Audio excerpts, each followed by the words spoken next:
প্রতিদিন বিকেলে আমি কি কাজ করি আজকে তোমাদের সাথে তা শেয়ার করব।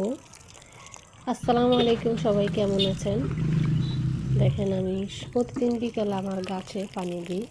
এগুলো আমার নিজের হাতে করা সবজি। আমি এর আগের ভিডিওতে আপনাদেরকে দেখাইছি আমি কি সবজি গাছ লাগাইছি, তরকারি গাছ। তো এগুলো আমার নিজের হাতে করা, আমার কাছে অনেক ভালো লাগে এগুলো করতে। আর যতই আপনি বাজার থেকে তরকারি কিনেন না কেন, নিজের হাতে লাগানো সবজি আর বাজারের তরকারি শাক সবজি কিন্তু অনেক পার্থক্য। আর এটা কিন্তু যারা করে তারা বুঝবে এটার মজা, এটা করতে কতটুকু ভালো লাগে আর খেতেও বেস্ট। কারণ এখানে কোনো ফরমালিন নেই, কোনো কিছু নেই, অনেক ভালো লাগে এগুলা। আসলে নিজের হাতে কিছু করা মানে অনেক ভালো লাগা। আর এখানে আমার কদু গাছ আছে, মানে লাউ গাছ, কুমড়া গাছ। আর এরপর আমি কাপড় চোপড় নিতেছি, ছাদের উপরে আছে। এই যে জিলাপি খেতে খেতে আমি উঠে গেলাম ছাদে।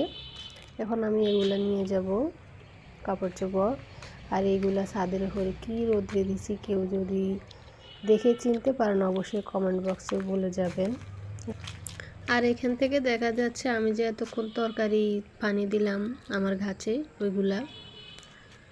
এরপর চলে আসলাম নিচে বারান্দাতে, আমার কাপড় চোপড়গুলো রোদ্রে দিব, মানে শুকাতে দিব। এই যে বাড়ির অবস্থা দেখেন।